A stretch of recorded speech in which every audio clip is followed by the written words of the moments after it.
আজি মই বিধানসভাত উল্লেখ কৰিছিলো যে প্ৰথমবাৰৰ বাবে NDA বিজেপি আৰু আমাৰ মিত্ৰ দলসমূহে 1 কোটিতকৈ বেছি ভোট লাভ কৰিবলৈ সক্ষম হৈছিল আৰু পপুলাৰ ভোট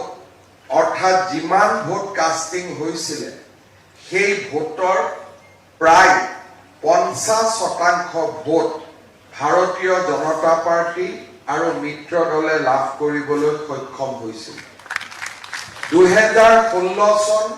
2021 চনতকৈ অধিক ভব্য এই বিজয় আছিল কংগ্ৰেছ আৰু ইয়াৰ মিত্ৰ দলে 36% ভোট লাভ কৰিছিল আৰু আমি 49%তকৈও বেছি ভোট লাভ কৰিবলৈ সক্ষম হৈছিল আপোনালোকে জানি আনন্দ পাব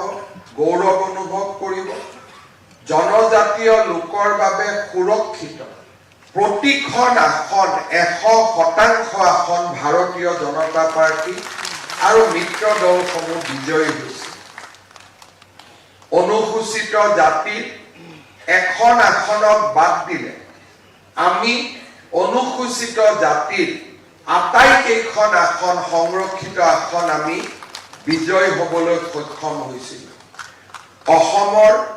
চাহ বাগিচাৰ আৰু আদিবাসী সম্প্ৰদায়ৰ লোকে বাস কৰা প্ৰতিটো সমষ্টিতে ভাৰতীয় জনতা পাৰ্টি বিজয়ী হৈছিল কাৰ্বি পাহাৰ আৰু ডিমাচা পাহাৰৰ প্ৰত্যেকখন আসনতে 6খন আসনতে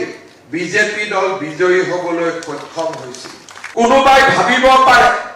যে 100-2খন আসনে বিজেপিৰ সীমা মই অন্তৰেৰে সৈতে বিশ্বাস কৰোঁ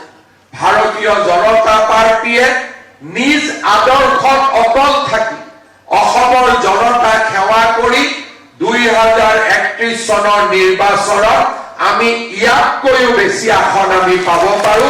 যদি আমি আমাৰ কৰ্তব্য পথত স্থিতপ্ৰজ্ঞ হৈ থাকিব